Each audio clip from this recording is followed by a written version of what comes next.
se van a comenzar a adherir y van a comenzar también a estimular a todo el proceso de coagulación. Entonces, el proceso de coagulación lo voy a explicar con y luego retroceder. El proceso de coagulación de manera fisiológica se va a dar por medio de la teoría celular de la coagulación. Eso es distinto a esta, que es la cascada de coagulación. No, la cascada de coagulación era, como les voy a decir, es un método laboratorial, pero no fisiológico. Entonces, la teoría celular de la coagulación fue creada por una doctora hace como más o menos 10 años, no me acuerdo. Pero sucede que lo divide en 3 fases. La fase de iniciación, la fase de amplificación y la fase de propagación. Entonces, ¿qué sucede? Existe el daño tisular, ¿no? El daño endotelial. El daño endotelial llama al factor tisular, llama hacia el factor 7.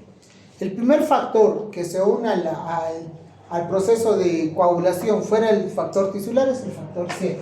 Lo activa y este factor 7 llama al factor 10 y lo activa para formar lo que es la trombina. Como les dije, la unidad básica del coágulo o de la fibrina es la trombina. Entonces, en la fase de iniciación se va a formar trombina, pero es las primeras trombinas que se está generando para poder formar el coágulo. Esta trombina, a la vez, esta trombina ya formada, va a pasar a la fase de amplificación. ¿Qué significa? Que esta trombina va a llamar al factor 5, al factor 8. El factor 8 va a acompañar el factor de von Willebrand. Entonces el factor de von Willebrand va a activar y va a llamar a las plaquetas. Entonces el factor 5, el factor 8, el factor 11, que se van a activar, se activan a nivel de la superficie plaquetaria. O sea, todo este proceso de formación... ¿Por qué se va? Todo este proceso de formación de trombina se va a dar, chicos, a nivel de la superficie de las plaquetas. Entonces, se está produciendo trombina por acá y en un porcentaje menor, y se está produciendo trombina por acá. O sea, esta misma trombina está llamando a que se forme más trombina por medio de estos factores.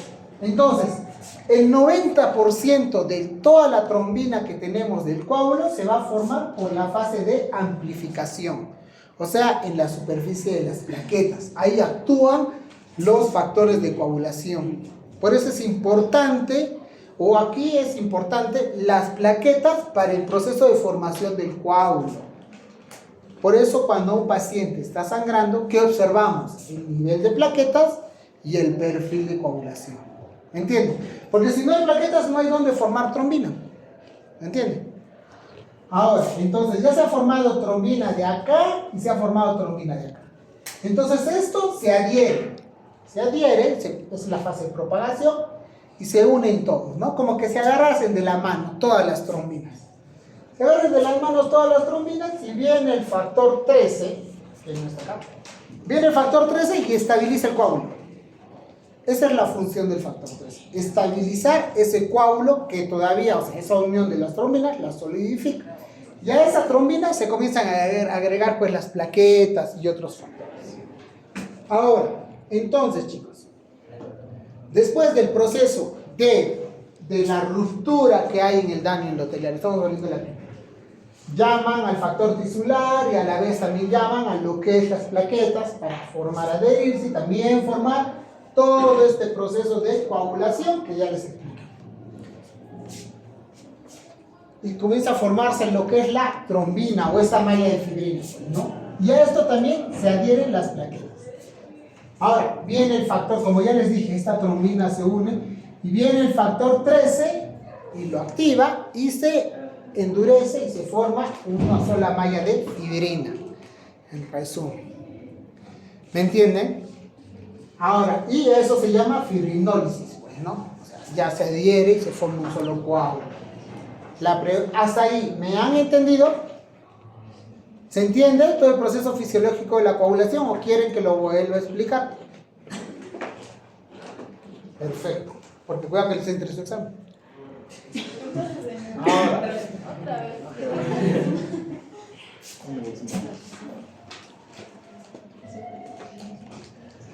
El proceso de iniciación por el factor tisular es demasiado importante.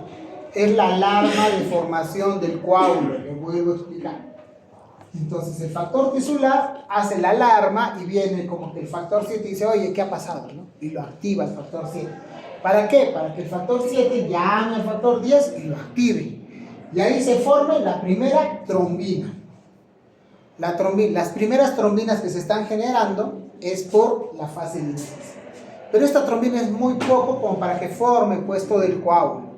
Entonces esta misma trombina llama o activa a nivel de la superficie plaquetaria al resto de los factores de coagulación, que es el factor 8, el factor 5, el factor 11, etc. Entonces estos factores de coagulación continúan formando más trombina, pero acá esta producción de amplificación es abundante, pues, ¿no? Acá sí es el 90% de toda la trombina que tenemos se forma de esto, de la fase de amplificación. Entonces, teniendo trombina de esta fase y teniendo trombina de esta fase, que esta fase es mínima, o sea, sigue produciendo esto y a la vez esto también se está produciendo, se forma un coágulo adherido. Ese coágulo adherido es estabilizado o se endurece o hace que no se rompa por medio del factor 13. ¿Me entienden? En resumen, ¿me han entendido ahora sí? Ya. Entonces, chicos, ahora, el dímero D es el producto de la degradación de esta fibrina. ¿Ya? De ahí sale el dímero D. ¿Qué es el dímero D? Es el producto de la degradación de esta fibra. Y el fibrinógeno, pues es parte de la malla de la fibra. Fibrinógeno se puede activar, puede subir o puede alterarse por muchos factores. Ahora, el modelo de la cascada de coagulación. Como ya les dije, este es un modelo laboratorial. Así que simplemente, pues, define como la vía intrínseca, que ahí están, pues, ¿qué es la vía intrínseca? O sea, los factores que nosotros tenemos en el cuerpo. La vía extrínseca es, pues, los factores que nosotros necesitamos consumir con los alimentos. Y cuando se une la vía extrínseca y la vía intrínseca llegan a un mismo factor, es el factor 10, para luego, traten de explicar en otras palabras, el proceso fisiológico, pero esto es más laboratorial. ¿Por qué? Porque la vía extrínseca nos mide todo lo que es, se relaciona todo lo que es al TTPA, el tiempo parcial de tromboplastina. Mientras que la vía intrínseca nos mide todo lo que es el TP, o sea, el tiempo de protrombina, o sea, los vitaminas. ¿Cuáles son los factores de vitamina K dependientes? Los de la vía extrínseca. Por eso se mide los pacientes con warfarina. ¿Con cuál se mide? Con el INR. ¿Y el INR de dónde se saca? Del tiempo de protrombina. ¿No es cierto? Ahora, ¿cuáles son los factores de coagulación? Pues son todos estos. ¿Cuáles inhiben la coagulación? Esto es importante, chicos. ¿Por qué? Porque estos factores, la deficiencia de estos factores hace que sangremos. La deficiencia de estos factores hacen que se formen trombos. Entonces, entre ellos está la antitrombina 3, la proteína C, la proteína S, principalmente. Ahora, sí, pregúntense. ¿Cuáles son? No, ahora, chicos, esto es importante. ¿Cuál? Lo voy a resaltar acá. El tiempo de vida. Cada factor, hasta el calcio es considerado como parte del factor 4. ¿No? Lo más importante para nosotros, pues, el factor que inicia la coagulación, el factor tisular, es el factor 3. ¿No? Puede estar, luego, la protrombina, que es una fase antes de la trombina, es considerado como el factor 2. Factor 8, factor de la hemofilia, siempre al costado del factor 8, o quien va de la mano con el factor 8, así como cuando camina Carol con Martín en la calle, uno es el factor 8 y el otro es el von Willebrand. Lo mismo, siempre andan juntos, ¿no? ¿Cuál es la función del von Willebrand? Proteger al factor 8, que no se... Factor 9 de la hemofilia B. Factor 3 es el factor estabilizante de la fibrina, como ya les dije, ¿no? Ahora, alteraciones, pues, de cuáles son las causas hemorrágicas. Entre esas tenemos que ver tres, ¿no? Las alteraciones vasculares, las alteraciones plaquetarias y las coagulopatías proteínas. Entre las vasculares, las plaquetarias, pues se van a expresar. ¿Cuál es la clínica de esto? Eso es un resumen, ¿no? Petequias, equimosis, sangrados. Mientras de las coagulopatías, pues hematomas, hemorragias, porque es sangrado, pues, ¿no? El desencadenante, ambos traumáticos. Con alteraciones plaquetarias, pues es de inicio rápido, inmediato, el otro retardado. De ahí las causas, en caso de las plaquetarias, ya sabemos, PTI, ¿no? Como la más frecuente. Y en caso de las coagulopatías, las más frecuentes son las adquiridas que las congénitas. Dentro de las adquiridas, la más frecuente y la más común, los hepatópatas. Paciente cirrótico, sangra constantemente.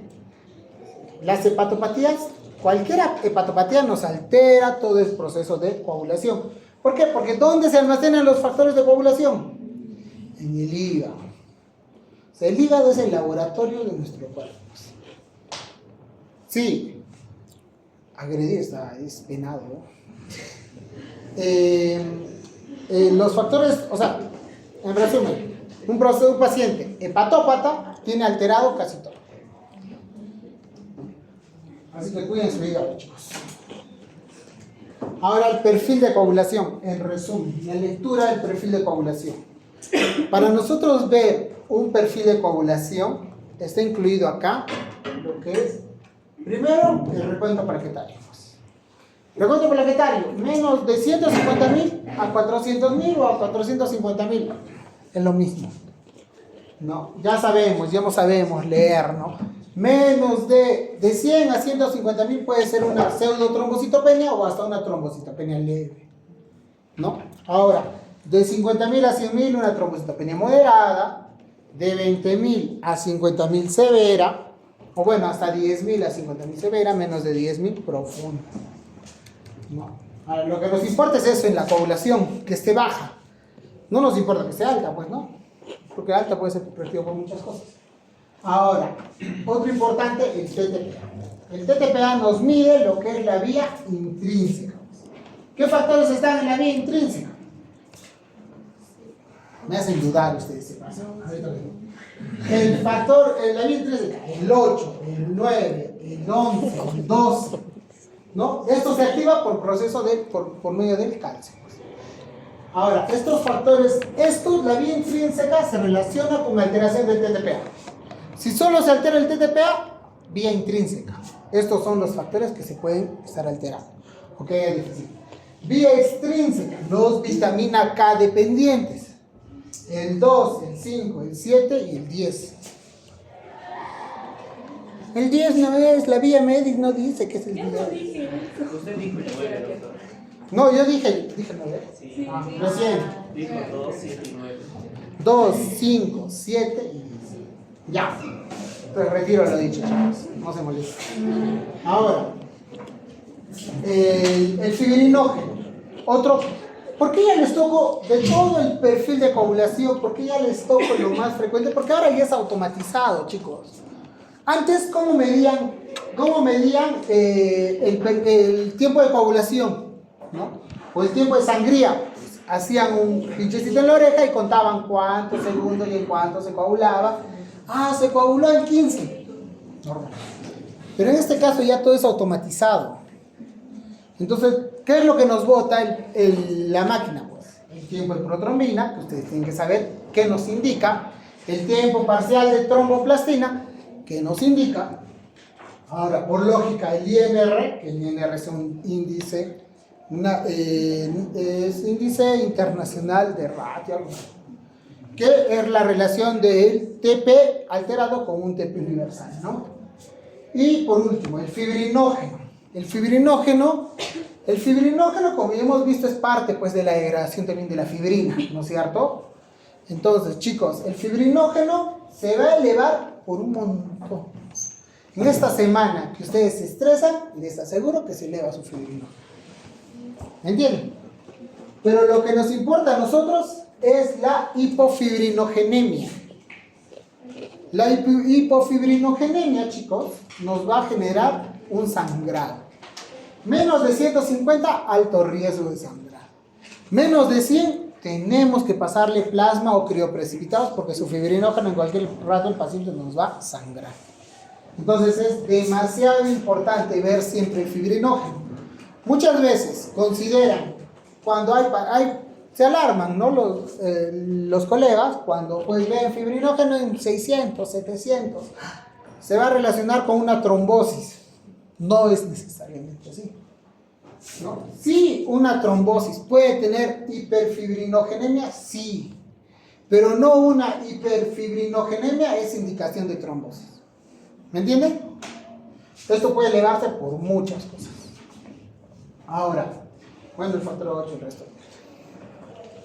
Ahora, dentro de las coagulopatías congénitas, entonces nos enfocamos en el perfil de coagulación para poder sospechar qué sea. TTPA normal, pero TP alterado. Si es TP alterado, ya les dije, vía extrínseca, ¿no? Entre esos podemos detectar el factor 7, principalmente. Ahora, el factor 7 es el único factor que en vez que nos sangre, nos genera trombosis. ¿Ya? Ahora, el TTPA normal con el TP y el TTPA normal. Los dos están normal, pues. No todos los factores están completos. Una estabilidad de coágulo. Ahora, el TTPA alterado y el TP normal, entonces este es vía intrínseca, ¿no? Entonces, ¿qué pensamos en vía intrínseca? Principalmente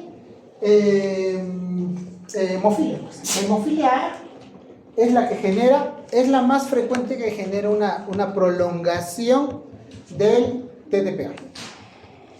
Me olvidé decirles que en la vía extrínseca también está pues la prolongación de los pacientes anticoagulados con warfarina. Los pacientes anticoagulados con warfarina nos medimos o vemos su dosis de acuerdo al INR, ¿no? Y esto se relaciona con el TP. Entonces estos pacientes presentan prolongación del TP y no del TTPA. ¿Me entienden? Porque son vitamina K dependientes. ¿Cuál es el antídoto de la warfarina? La vitamina K. Ahora, entonces, si se altera el TTPA y se altera el TP, entonces esto es vía común. O sea, es vía común, ¿qué significa? Que lo más común y lo más frecuente, pues, es determinar una hepatopatía, como la más frecuente, determinar los factores 2, 5, 10 o el fibrinógeno. Descartar disfibrinogenemia, o ver si es que el fibrinógeno no está bajo. Pero lo más común y lo más frecuente de estos dos, estamos hablando del caso de congénitas, pero es en caso de las adquiridas, ahora en las adquiridas. TTPA alterado, pero el TP normal, vía intrínseca, ¿no? Inhibidores del factor 8. Por eso se pide una alteración del TP, que ahorita vamos a hablar, pero en mezclas, quiero que vean esto. O sea, inhibidores del factor 8, un anticoagulante lúpico, que es el inhibidor más común y más frecuente del cuerpo. Si se altera el TTPA y el TP, la vía común, entre esos está, pues, en resumen, chicos, las hepatopatías, pues, ¿no? Hepatopatías, ver el fibrinógeno, la prueba de mezclas, etc. Pero en resumen, la más frecuente y la más común, la hepatopatía. Un paciente con hepatopatía te va a alterar las dos cosas. Y si solo te altera el TP, la vía extrínseca. También puede rehacer tu hepatopatía, anticoagulantes orales, como ya les dije, la warfarina. Entonces, si nosotros tenemos un paciente con cualquiera...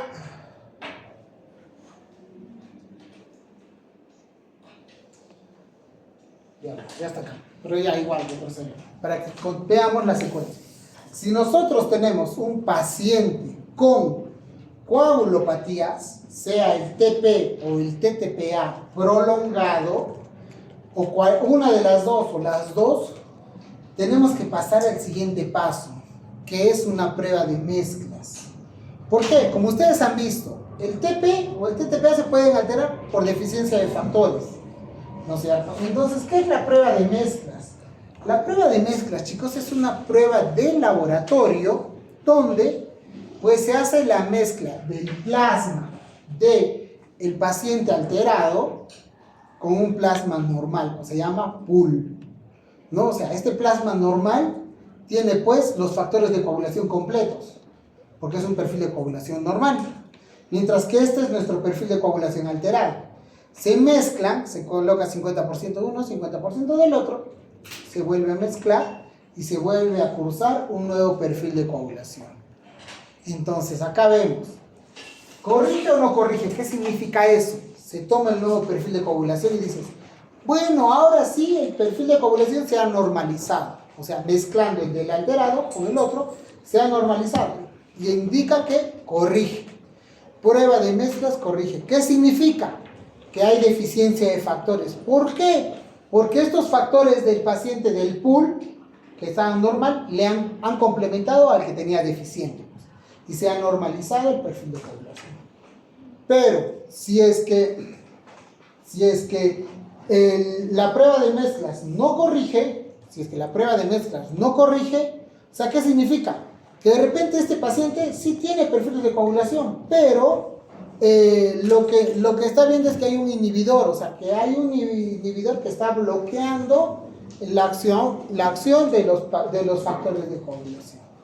Entonces, si no corrige la prueba de mezclas, ¿en qué sospechamos?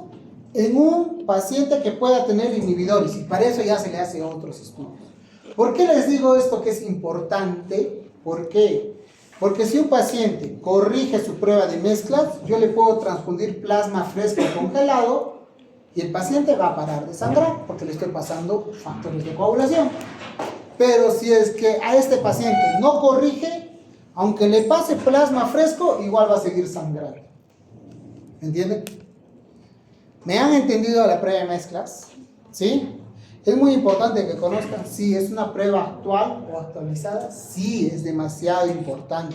¿Es sencilla de hacer? Sí, pues el laboratorio lo hace de manera sencilla. Es otra cosa que no existe en la práctica, ¿no? En el OREN estamos incentivando a que ya se hagan pruebas de mezclas, porque es recontra sencillo. Pero me han entendido cuál es el objetivo de la prueba de mezclas. Esto solamente se da en pacientes con coagulopatías. Porque por lógica, si tienes perfil de coagulación normal, pues no le vas a hacer prueba de mezclas, ¿no? Entonces, ¿me han entendido? Prueba de mezclas. Perfecto.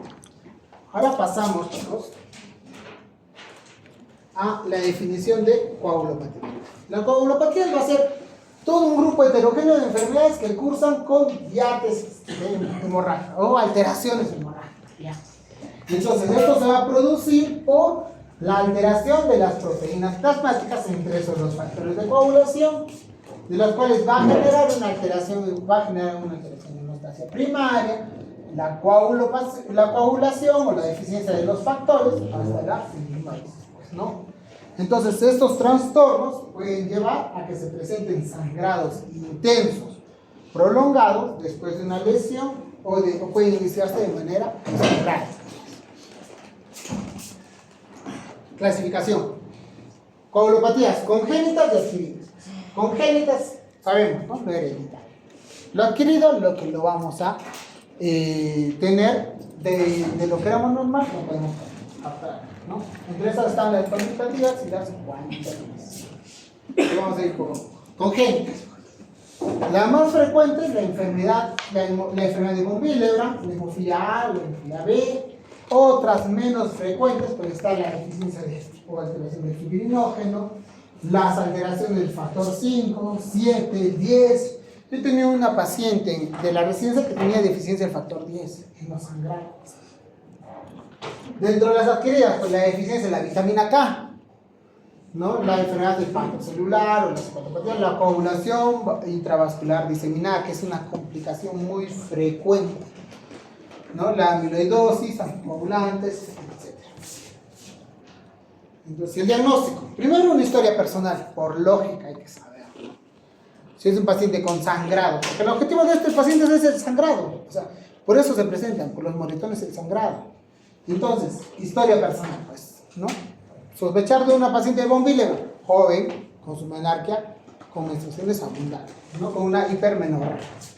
La historia familiar, los antecedentes, pues, ¿no? Tienen niños sangrando, oye, tu tío ha tenido esto, o tu papá, tu mamá han tenido esta enfermedad. Ah, sí, sospecha, pues, de hemofilia, ¿no? Ah, sí tenían hemofilia. Ah, ya, pues. Hago mi herencia metroviana.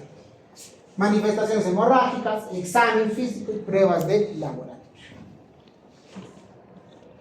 Las básicas, ya les dije, ¿no?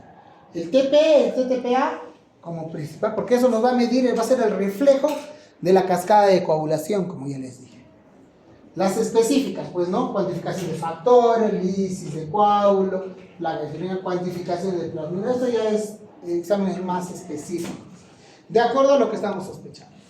Y la prueba de mezclas que ya les expliqué, pues, ¿no? Si corrigiera deficiencia de los factores de coagulación, o hasta deficiencia de vitamina K, etcétera, ¿no? Los pacientes con warfarina, ¿no? Que el paciente que toma warfarina y le hace su prueba de mezcla va a corregir, por lógica. ¿Por qué? Pues es deficiencia de alteración de la vitamina. Las que no corrigen, inhibidores. Dentro de los inhibidores, el más frecuente y el más común es el anticoagulante lúpico. Recuerden, ¿no? Pueda que les interese el examen. Coagulopatías congénitas. Hemofilia. La hemofilia, chicos, pues es un trastorno hereditario donde sucede la producción disminuida del factor 8 o el factor 9, ¿no? Hemofilia A, factor 8, hemofilia B, factor 9. Y hasta hay una hemofilia C, ¿sí o no? ¿Qué factor es? El 11. Pero estamos hablando de los más comunes.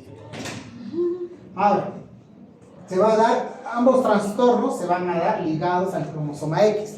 Así que voy a hablar como en general, sea hemofilia A o hemofilia B. ¿Ya? Afectan solo a varones con raras excepciones. Eso es cierto. En realidad ya se han reportado casos de mujeres con hemofilia congénita, pero es rarísimo. O sea, reportes.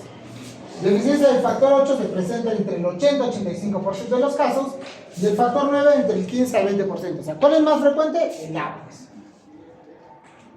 Las herencias. Posibilidades genéticas de descendencia de una mujer.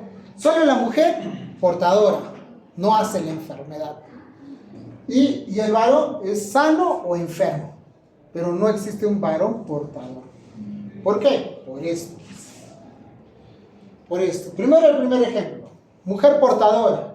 Es una herencia ligada al cromosoma X, ¿no es cierto? Entonces, mujer portadora se casa con el hombre sano. Porque cualquier mujer puede ser portadora. O sea, no sabemos, porque ellos no tienen clínica. ¿Me entienden? A no ser que cuando se pregunten a sus enamoradas cuál es su historia familiar, pues, ¿no? Si tienen por ahí un rasgo de hemofilia, el tío, posiblemente sea portadora.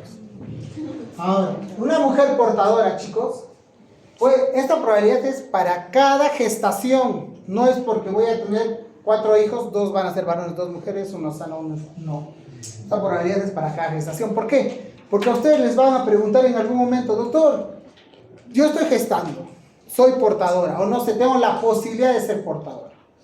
¿Mi hijo va a salir enfermo o va a salir sano?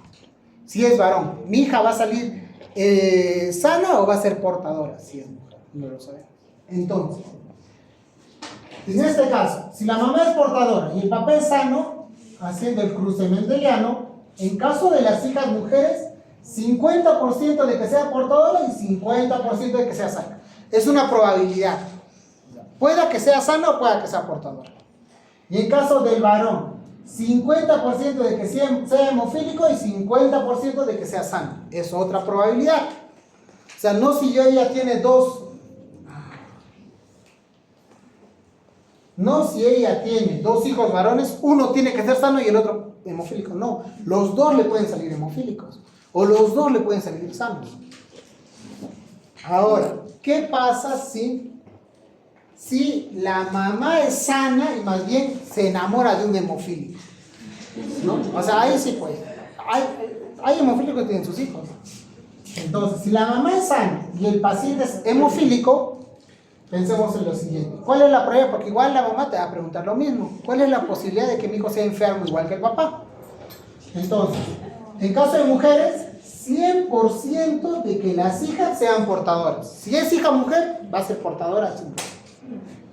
Pero si es hijo varón, 100% de que el hijo salga sano. ¿Me entienden? ¿Por qué? Porque la herencia es en el cromosoma X. O sea, el varón, ¿quién determina el sexo? Es el varón, pues. Entonces, el X del varón se lo está dando para las mujeres. Y el Y, su Y se le está dando para los varones. Por eso, no puede desarrollar, no puede tener un hijo enfermo. Si su hijo sale hemofílico, no ha estado, no es pues. Hoy es portador. Ahorita vamos a ver. Ahora, ¿me han entendido? En caso de la hija. Ahora, ¿qué pasa si los dos son hemofílicos? Bueno, una es portadora y el otro es hemofílico. Puede haber el caso en Cotabambas, Cotabambas creo que es. Es una comunidad donde casi todos son hemofílicos. Entonces, si la mamá es portadora y el papá es hemofílico, ¿qué sucede? En caso si la hija va a ser mujer, pues 50% de que la hija dice que sea hemofílica, pero no existe mujer hemofílica. Esto no es compatible con la vida. No es compatible. Se han reportado algunos casos. Recién justamente en el Congreso lo lanzaron, un caso de una niña que sí es hemofílica por nacimiento, pero es rarísimo, pues, o sea, como les dije, en la medicina nada es absoluto. Entonces, esta paciente, pues, en realidad, ¿qué sucede con ellos? Los abortan. Cuando hay un cruce y va a ser, si la hija sale mujer sana, es portadora. ¿Me entienden? Si nace viva y crece, o sea, se desarrolla, esta niña es portadora, 100% seguro. ¿Me entienden? Ahora, si en casos va a salir el niño, sale varón, 50% de que el niño sea hemofílico y 50% de que el niño sea sano. ¿Por qué? Porque acá el X de esta X del hemofílico se lo está dando la mamá. ¿Me entienden? Perfecto. ¿Me han entendido? ¿Quedó claro? Perfecto, chicos. Cuidado que les entre un caso así. Ahora, entonces, la hemofilia A. ¿Qué es la hemofilia A? Deficiencia del factor 8. Herencia ligada al cromosoma X.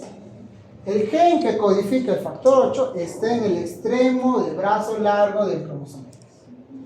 Incidencia, 1 de cada 8.000 a 15.000 varones nacidos vivos.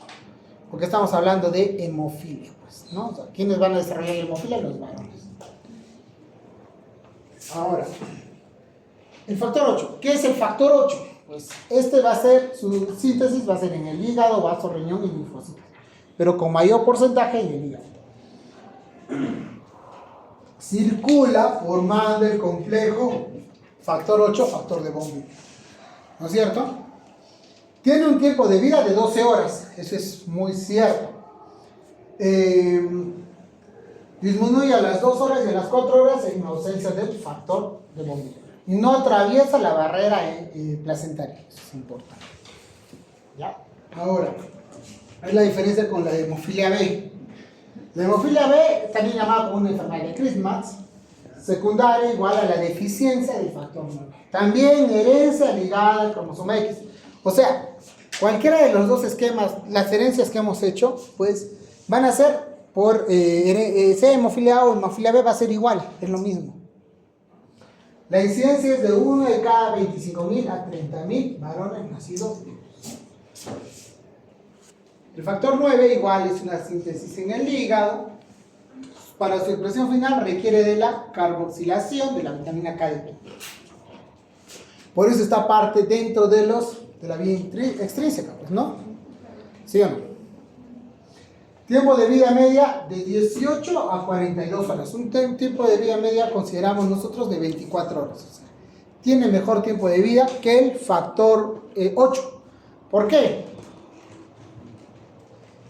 ¿Por qué la diferencia entre el tiempo de vida de uno y otro? ¿Quién me dice? ¿Qué? Por el factor de von Willebrand. ¿Por qué? Porque recuerden que a las 4 horas se desliga del factor 8. Ahora, entonces, ¿cuál es la clínica? La hemartrosis. Forma aguda, forma crónica, llegamos a una artropatía. Primero, la forma aguda. ¿Desde cuándo sospechamos un paciente con hemofilia? Si la mamá es portadora, no sabemos, o sea, clínicamente no sabemos si la mamá es portadora o sana, ¿sí o no? Entonces, ¿cuándo sospechamos de que su hijo sea hemofílico? Cuando el paciente, ¿a qué edad en promedio se sospecha de que este paciente sea hemofílico? A no ser que se caiga y sangre, ¿no? Al gatear. Al gatear, en promedio es a los 6 meses. ¿Por qué? Porque es el primer contacto físico que tiene, pues, ¿no? Las micro lesiones que al gatear choca pues la rodilla con el piso, ¿no? Y comienza a hacer microsangrados. Y como comienza a hacer microsangrados, hacen hemartrosis. En este caso, pues, no para el sangrado.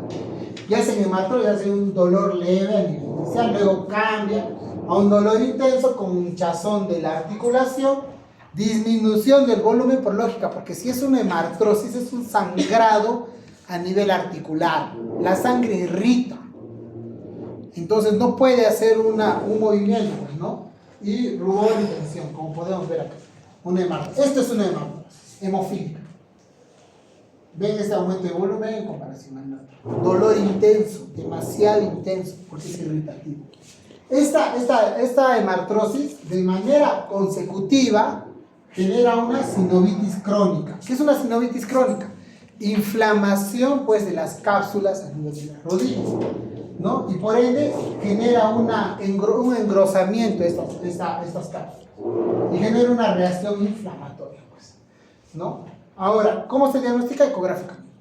La forma crónica de tanta secuencia de sangrados por una hemartrosis genera una artropatía crónica, que ya es una destrucción. Esto es una artropatía crónica. Mire, destrucción del cartílago articular, dolor crónico, disfunción e inestabilidad.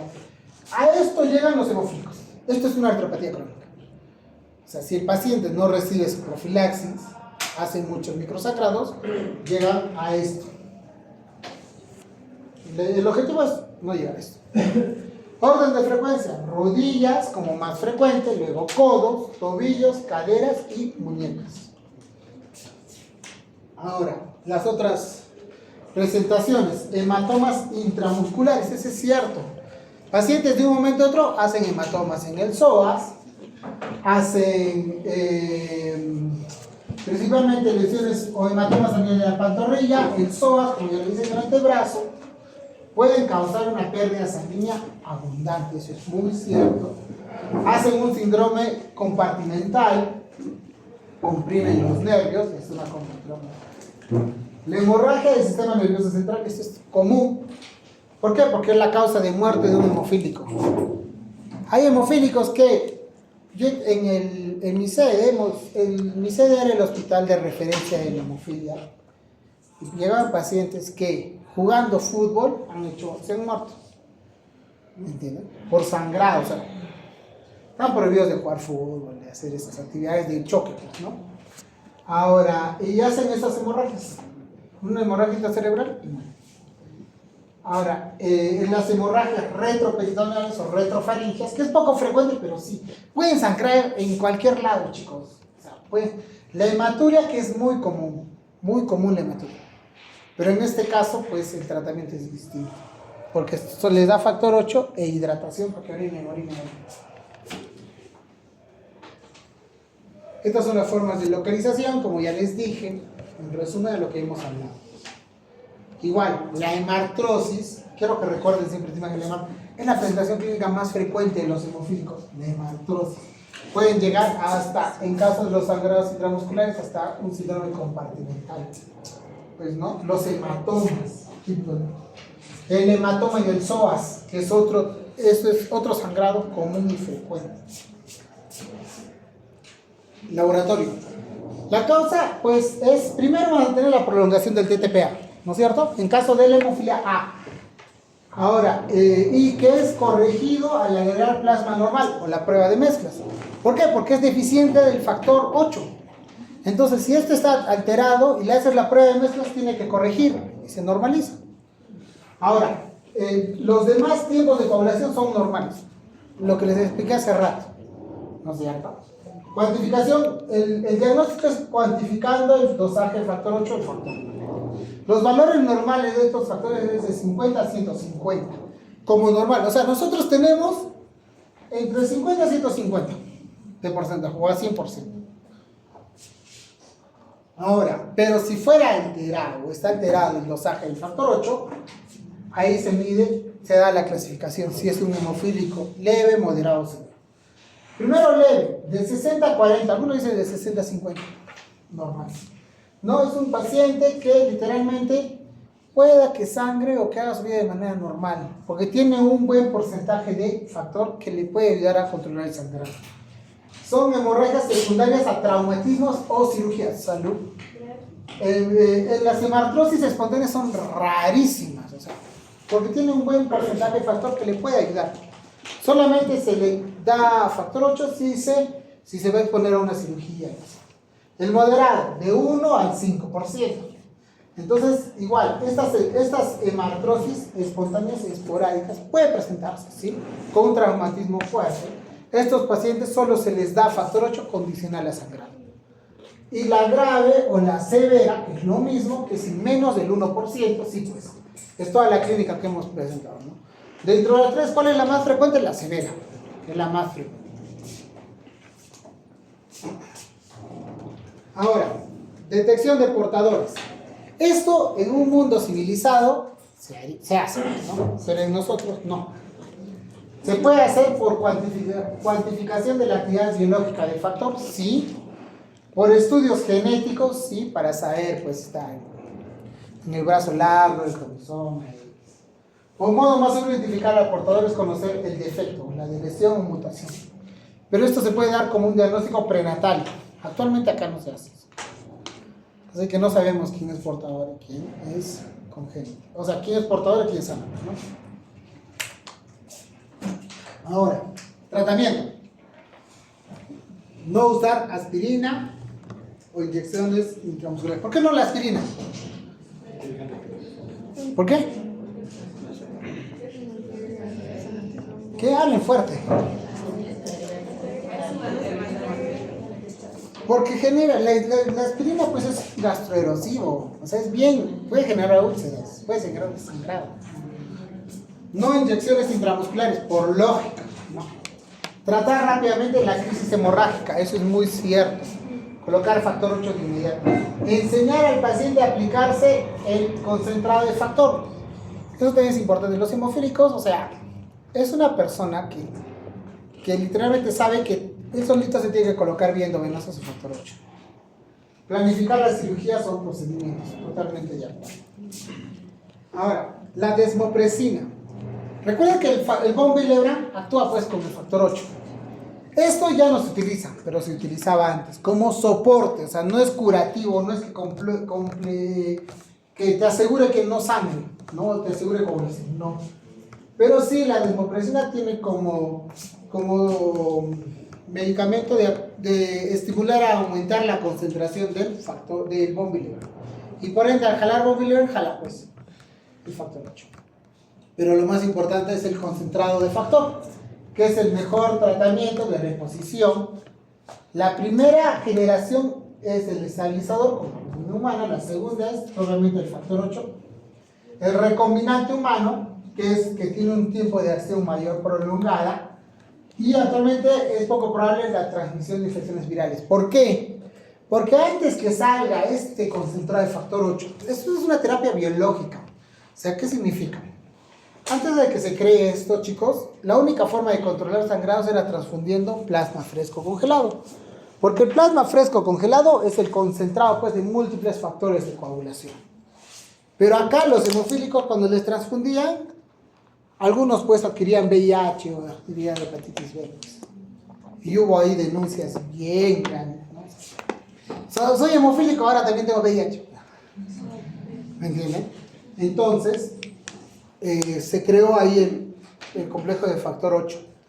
El complejo de factor 8 lo fabrican en países como Pakistán, en Europa, en Estados Unidos, en China también. Simplemente después lo procesan de un paciente que va y dona su plasma fresco congelado. Pues. Y solo extraen el concentrado de factor 8. Y eso es lo que sucede. Es una terapia biológica. Por eso pueden generar en algún momento anticuerpos frente al factor 8. O sea, un hemofílico, por tanto factor 8, como es una terapia biológica, el cuerpo comienza a desconocer el factor 8. Y por ende comienza a evitar que actúe, pues, ¿no? Perdón, chicos, es del hospital. Entonces, este factor 8, sabemos que tiene el mismo tiempo de vida media que el factor normal, pues, ¿no? De 8 a 12 horas. La unidad, en realidad, pues, la dosis va a depender mucho del peso del paciente. La dosis. Este es el cálculo de dosis, que va a depender mucho del peso, como ya les dije. Y va a depender mucho de cuánto, si sea un leve o moderado o severo. ¿Por qué? Porque si es un leve, pues él tiene un porcentaje de factor 8 que su cuerpo produce, ¿no? Pero esto es más común en los severos. Por eso el ejemplo se da con los severos, con menos del 1%, o sea, 0, pues, ¿no? En un paciente que pesa 70 kilos en promedio, él debe recibir 3.500 unidades 2 veces por semana. Mínimo 2 a 3 veces por semana. En niños disminuye la dosis de acuerdo al peso. Por eso es, pues, tratar también de cambiar el pensamiento. Lamentablemente estas dosis no son para toda la vida, pues. Un niño crece y tiene que recibir más dosis. Es por el peso. Ahora, la hemofilia B. La hemofilia B es lo mismo. Da igual, concentrado de factor 9, pues, ¿no? Porque antes también pasaba en plasma, pues. Y se infectaba en VIH. Pues. Era triste, ¿no? Porque eras hemofílico, tenías las artropatías. Tú, por colmo tenías hepatitis sí. Igual, el tiempo de vida de esta es 24 horas. Por eso a estos pacientes se les puede colocar hasta una vez por semana o máximo 2 veces por semana y viven tranquilos. Igual, la corrección de los niveles de factor genera hematomas intramusculares en casi el 50%, hemorragias. Esto es importante, perdón. Todo va a depender a la dosis de acuerdo al sangrado. Si el paciente presenta un hematoma intramuscular, nuestro objetivo es llegar a que tenga factor 8 más del 50%. Ahora, si tiene una hemorragia a nivel del sistema nervioso central o retroperitoneo, nuestro objetivo es llegar a casi el 100% de factor 8, por eso se sacan las dosis. En una hemartrosis con el 30% y una cirugía mayor, llevarlo más del 100%. Eso va a depender a qué tipo de sangrado. Eso es más tratamiento de especialidad. Otros tratamientos, crioprecipitados, solo en hemofilia A, porque ¿qué es el crioprecipitado? Es como que el producto del plasma fresco congelado. Acá el crioprecipitado contiene algunos factores que otros no. ¿Cómo qué? Como que tiene un mayor concentrado de factor 8, pero mayor cantidad de fibrinógeno, principalmente fibrinógeno. Esa es la diferencia con el plasma fresco congelado. Claro, también va a tener, pues, fibrinógeno, también va a tener factor 8, pero acá también puede tener factor 9 y otros factores más de compresión. O sea, el crioprecipitado es producto del plasma fresco congelado. Ahora, tratamiento complementario, como aplicar hielo, pues en una hemartrosis, el hielo desinflama, pues, ¿no? Analgésicos, inmovilización y la fisioterapia, eso es demasiado importante. La fisioterapia en los hemofílicos ayuda mucho a la producción a una mejoría a nivel articular, la terapia. Pero en este caso, la terapia de estos pacientes principalmente es la natación, o terapias en agua, o bien si le hacen una terapia física se tiene que colocar antes un factor 8. Complemento de tratamiento, si es que hay inhibidores, como ya les decía, ¿cómo sospechamos que hay inhibidores? Con la prueba de mezclas. Si la prueba de mezclas no corrige, en un hemofílico no corrige, tenemos que sospechar en inhibidores. Porque en algún momento estos pacientes que reciben esta terapia biológica van a ser inhibidores, que es en el A un 15% y B 3%. Reacciones alérgicas o infección. Ya, chicos, 5 minutos.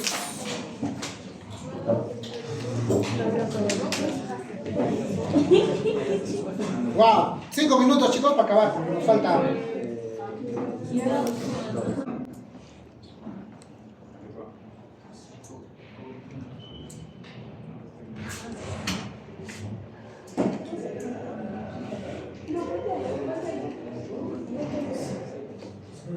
¿Ya cumple? Ya, gracias chicos, un gusto verlos, hasta la siguiente. Cuídense mucho, nos vemos. Gracias, doctor. Y ahora sí corta el video. Ya mentira.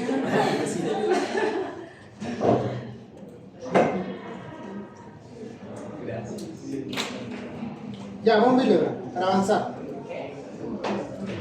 La enfermedad de von Willebrand, o Willebrand, que es lo mismo, va a ser pues un trastorno hemorrágico hereditario más frecuente del mundo. ¿Le dije? Causado por una deficiencia o una anomalía del factor de von Willebrand. ¿No? Esta va a ser una herencia autosómica dominante o más rara de recesiva.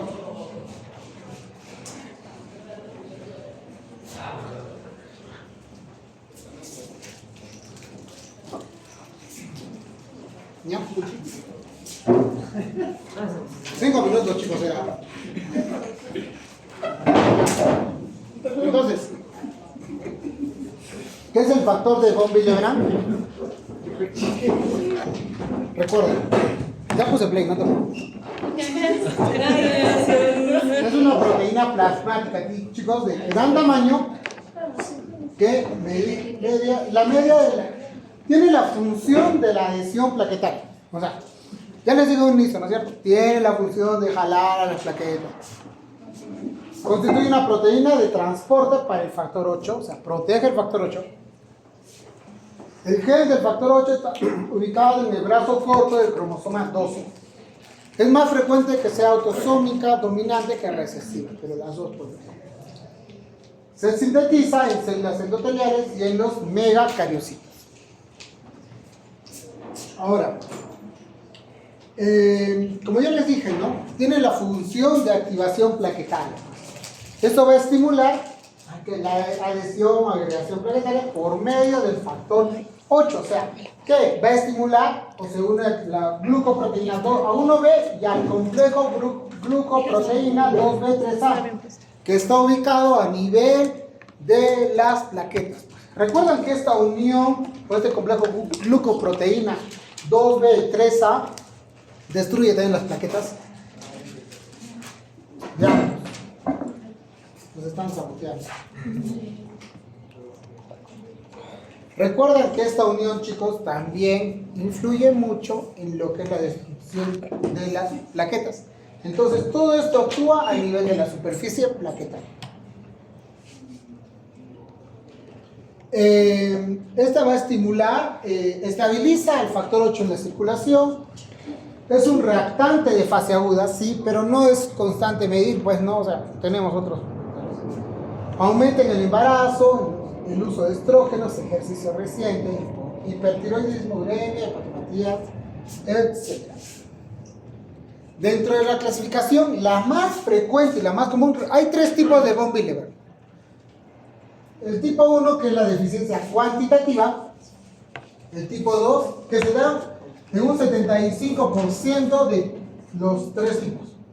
El tipo 2, que es una deficiencia cualitativa, dentro de eso está el 2A, que es una disminución con interacción von Willebrand plaquetas, con ausencia de algunos multímetros. El 2B es un aumento a la afinidad del von Willebrand por el GP, por el receptor GP1. El 2B, que es una disminución de la unión igual von Willebrand plaquetas sin ausencia de estos multímetros. Y el 2N o variante es la disminución por la afinidad hacia el factor 8. Esto es el tipo, pero es menos frecuente. Y el tipo 3 simplemente es deficiencia del factor von Willebrand virtualmente completo. O sea, ¿qué significa? Que tenemos el factor de von Willebrand, pero no es funcional. En resumen. Entonces, pues dentro de todas esas, la más frecuente es la deficiencia del factor de von Willebrand cuantitativo. O sea, dosando el valor, vemos que realmente está deficiente. La más frecuente es pues generan hemorragias mucocutáneas, epistaxis en mayor frecuencia, equimosis, la menorragia, que es importante, y ahí es donde se diagnostica. O sea, la epistaxis puede tener, sí, como mayor frecuencia, pero cuando tú sospechas de un diagnóstico de factor de von Willebrand es en la menarquia. ¿Ya? Luego que luego me digan, pero doctor, acá dice epistaxis y no menarquia. Ahora, las pruebas de laboratorio. Igual, pues no, el tipo de sangría, el TTPA puede estar aumentado relacionado al factor 8, ¿sí? De ahí el antígeno del factor de von Willebrand, que es cuantitativo, el mismo dosaje del factor, el dosaje del factor de von Willebrand, que es el que nos va a medir el tipo 1, pues, ¿no? De ahí los multímeros del factor de von Willebrand, que es de acuerdo a la clasificación del tipo 2, hasta la agregación plaquetaria. Pero dosando de forma cuantitativa, que es el más frecuente. Siempre ustedes tienen que pensar pues en lo más frecuente. Recuerden, en cualquier patología, en cualquier sospecha clínica, lo más frecuente es lo primero que tienen que descartar. El tratamiento, la desmopresina. Como ya les dije, pues, esto va a estimular a que aumente la concentración del factor de von Willebrand, ¿no? Es de uso nasal, ¿no? La desmopresina. Se usa en pacientes de leve a moderado. Un efecto de dura de 4 a 8 horas. Se usa en el tipo 1, en el 2A, en el L y en el N. No es efectivo para el tipo 2B y 3 porque ahí fluye. El 3 pues no es efectivo, ¿por qué? Porque igual va a concentrar factor de von Willebrand, pero no es funcional. Ya. Y la dosis igual de 0.3 a 0.4 microgramos por kilo. Endovenoso. También hay el complejo de von Willebrand endovenoso, pero es un complejo protrombínico, o sea, contiene varios factores. Pero suficiente con la desmopresina tú puedes controlar el sangrado.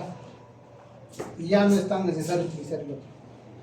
Igual el concentrado de factor 8, como ya el factor 8 rico en factor de von Willebrand. Esos son los complejos protrombínicos, chicos. Eso principalmente se va a utilizar para pacientes, digamos, yo soy von Willebrand y necesito entrar a una cirugía. Para ese tipo de pacientes se utiliza el complejo o el concentrado. Si no, solo se utiliza la desmopresina de manera ambulatoria.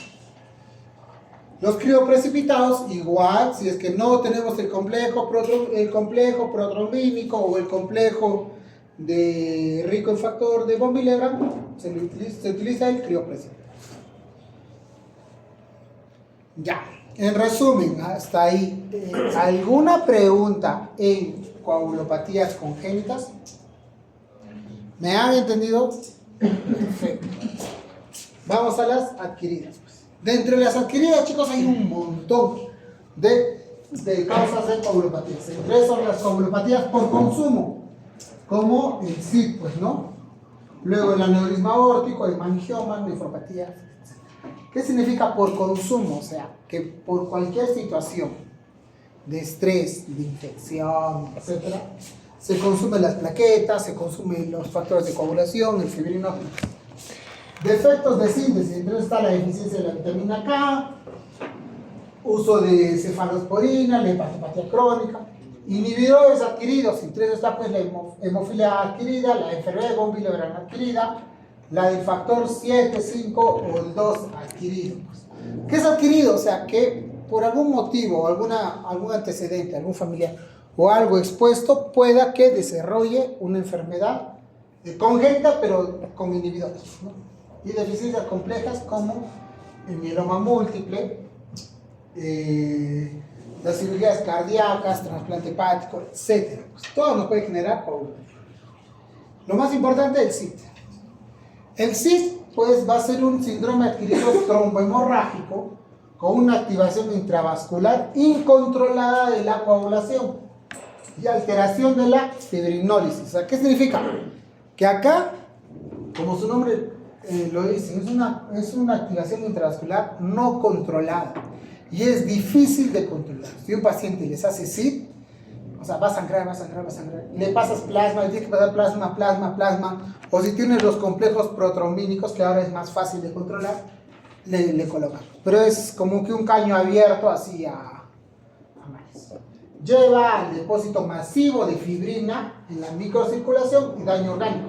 Por eso, Como existe una alteración en todo lo que es la fibrina, existe el fibrinógeno, está bajísimo. Y era lo que yo le relacionaba, ¿no? Una hipofibrinogenia dentro de los primeros de SID. ¿Qué otra patología maligna, hematológica, nos genera un SID? ¿Quién me dice? Y le pongo su punto de su horario.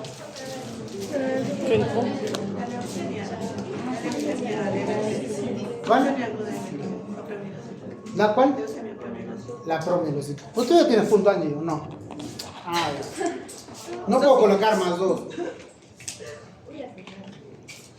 Ahora, hay pérdida de localización sistémica, sí. Se asocia a diferentes causas, sí. Entonces, igual, por un daño, por un estímulo, se activan pues las citoquinas proinflamatorias por medio de las células mononucleares como los macrófagos. Entonces, chicos, esto va a estimular a que se activen las citoquinas, a que haya una expresión del factor tisular, y a la vez va a haber alteración de los mecanismos de las anticoagulantes naturales. ¿Cuáles son los anticoagulantes naturales? Los que evitan la proteína C, S, la antitrombina 3, ¿no es cierto?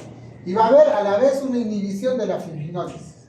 Entonces, todo esto va a estimular a que se genere pues un depósito de fibrina. Bien puede generar una trombosis microvascular, por eso es una trombo hemorrágica, se expresa como trombosis, pero es leve, es rarísimo. O bien como sangrados, pues no, pues esto se va a dar por consumo de las plaquetas y consumo de los factores de coagulación. Lo más común y lo más frecuente es el sangrado, la hemorragia. La etiología, entre las tan infecciosas, como sepsis, neoplasias como tumores, leucemia aguda promielocítica, las complicaciones orgánicas como la eclampsia, el gel, cualquier causa que estimule pues al sangrado masivo, ¿no?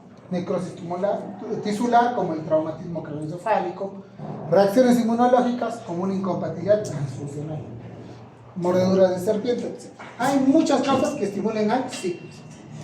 Dentro de esa la aguda, ¿no? Va a ser una coagulopatía de alto grado, no compensada, con rápida instauración. La causa más frecuente es la sepsis bacteriana. La sintomatología va a ser sintomático y alteración pues de todo el laboratorio del SID, ¿no? Y predominan las manifestaciones hemorrágicas. Recuerden, es la forma más frecuente y más rápida, ¿no? Y la crónica va a ser una coagulopatía de bajo grado, compensada, progresiva. Entre ellas está pues la muerte de un feto retenido, una neoplasia. Habitualmente son asintomáticos y se va a predominar como presencia trombótica. Entonces, ¿cuál es la clínica? La hemorragia, ¿no? Entonces, petequias, equimosis, sangrados, hematuna, epistaxis, sangras por todos lados. En resumen. Y la trombosis, principalmente, pues, es una trombosis venosa arterial, pero es periférica, o sea, de vasos pequeños. O una trombosis microvascular, que puede generar delirio, necrosis cortical de riñón, oliguria, anemia, etc. Y ya el fracaso multiorgánico, que esto es consecuencia hasta del SID, pues va a ser ya el fracaso renal, disfunción hepática, daño pulmonar, un fracaso adrenal. Todo esto se considera como un síndrome de Waterhouse-Friderichsen. Pero esto es parte del SID propiamente. O sea, que llegue un paciente así, por una causa así, pucha, es pues un pronóstico recontra malo, chicos. Diagnóstico: TP prolongado, tiempos de coagulación prolongados, o sea, una coagulopatía. Fibrinógeno bajo, una hipofibrinogenia. Dímero D elevado, como una reacción inflamatoria o activa. Plaquetas, una trombocitopenia, menos de 100.000.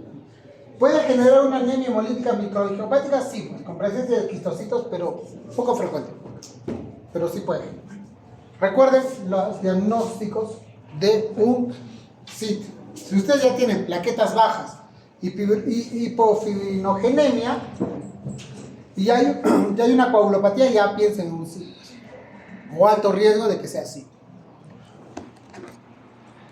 El diagnóstico, ya les dije, patología base, infecciones, leucemia, lo que quieran. Plaquetas, menos de 100.000. Estos son los criterios del puntaje, ¿no? Más de 100.000, 0. De 50 a 100.000, 1. Menos de 50.000, 2. Elevación de productos de la fibrina como el dímero D. No está elevado, 0. Aumento moderado, 2. Aumento importante.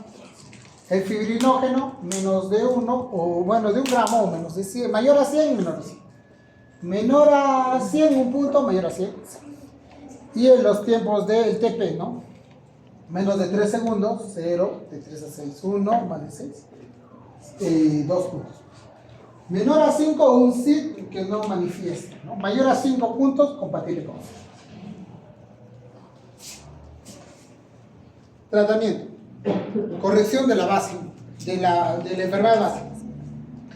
Es importante, o sea, mientras no trates la enfermedad, porque esto es una consecuencia, una complicación de la enfermedad, no es la causa de la enfermedad. Entonces, primero es tratar la enfermedad de base. Segundo, tratamiento de soporte. Administración de plasma fresco, si está con anemia, paquete globular, plaquetas si lo requiere, concentrado de fibrinógeno o crioprecipitado, que era lo que les decía, y hasta concentrar de plaquetas, ¿no? Como ustedes decían. Generalmente, ahora, la deficiencia de la vitamina K, que es otra patología. Esto no es muy frecuente en realidad. ¿Quién tiene deficiencia de la vitamina K? Es la paciente Ángela, la esquizofrénica, con la que hemos rotado alguna vez. ¿Los han visto? Una paciente esquizofrénica que tomó raticida. Y por tomarse raticida hizo una coagulopatía con deficiencia de múltiples factores. Entonces está el 2, el 7, y ella pues solo el tratamiento es vitamina K. Y esa es una enfermedad, una deficiencia de vitamina K adquirida, pues, ¿no? Entonces,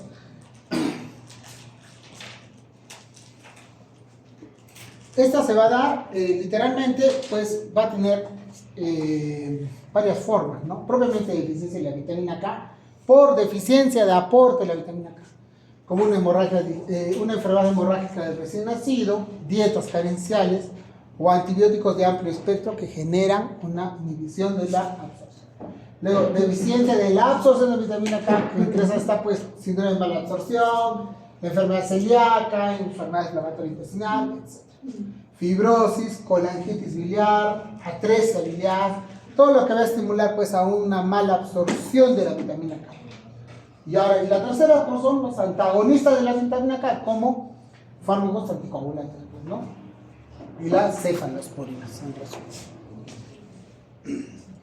La clínica de estos pacientes es poco sintomáticos, puede generar equimosis, hematomas subcutáneos o musculares y una hemorragia mucosa gastrointestinal, urinaria, pues, ¿no? Es como la paciente, como esa misma paciente, ¿no? Que viene con sus moretones de vez en cuando, a veces hace sangrados o epistaxis, pero sí hace. Y cuando le viene su menstruación, ahí es el problema, pues. El diagnóstico, igual, vamos a tener prolongación del TP, ¿no? Prolongación del TP principalmente porque es vitamina K dependiente, ¿no? Prolongación del TTPA parcial relacionado con una vía común. Al tratamiento, administración de vitamina K oral o parenteral, y si es que son hemorragias graves, sí, pues ahí administrar también plasma fresco congelado, ¿no? ¿Por qué? Porque se relaciona con la deficiencia de los factores vitamina K dependientes, como les vuelvo a decir. Ahora, la hemofilia adquirida. La hemofilia adquirida, chicos, es la hemofilia A, pero va a generar una deficiencia del factor 8 por un inhibidor o un anticuerpo que inhibe al factor 8. O sea, ahí es la única forma de que una mujer haga hemofilia A adquirida, ¿no? Esto se va a dar 1 de 4 por millón al año en mujeres jóvenes, principalmente y periodo postparto. Eso es muy común. Hemos tenido una paciente en el 2 de mayo que nos hizo hemofilia adquirida postparto. O sea, no tenía ningún antecedente. Y postparto comenzó a hacer sangrados, y nos hizo una hemofilia adquirida por un problema inmunológico. La etiología idiopática en el 50% de los casos, enfermedades autoinmunes como lupus, artritis, tienen otro factor de riesgo para generar esto. El postparto y fármacos, ¿no? Como la fenitoína, penicilina, etc. Recuerden, la hemofilia A adquirida es un problema inmunológico, o sea, hay un inhibidor que no deja actuar al factor 8. Es importante, y te va a hacer toda la clínica de una hemofilia, o sea, sangrados, hemartrosis, epistaxis, etc. La clínica, ya les dije, sangrados excesivos, trauma, procesos evasivos, sangrados en piel, tejidos blandos. Es muy raro en la adquirida, chicos, no es tan frecuente como en la congénita la hemartrosis. Porque recuerden que la hemartrosis va pasando poco a poco hasta que sea crónico. En esta no. O sea, más son los sangrados o los metástasis. Diagnóstico igual, el TTPA prolongado, que no corrige con la prueba de mezclas, medir los niveles de factor 8 y dosar los inhibidores. Se llama el ensayo de Bethesda, así se llama el dosaje de inhibidores para factor 8. Tratamiento. Acá, chicos, el tratamiento igual nos puede ayudar un poco la desmopresina. El factor 7 recombinante es un bypassiante. O sea, ¿qué significa? Que el inhibidor está bloqueando el factor 8, pero viene el factor 7 recombinante y hace un bypass. Y activa para continuar formando la trombina y el proceso de coagulación. Igual el concentrado de complejo protrombínico activado, que se llama FEIBA, también es un bypassiante. O sea, deja que el inhibidor siga bloqueando el factor 8, pero el resto actúa normal. Dentro de eso también está la terapia inmunosupresora con corticoides, ciclofosfamida, ciclosporina o hasta rituximab. ¿Por qué? Porque el objetivo en caso de él no es reponer factor 8, porque hay un inhibidor que bloquea, sino el objetivo de él es destruir ese inhibidor. ¿Y cómo vamos a destruir? Con la terapia inmunológica. Chicos, no se trata de ser los más rápidos, los más fuertes, los más grandes. Se trata de ser nosotros mismos. Gracias, chicos. Hasta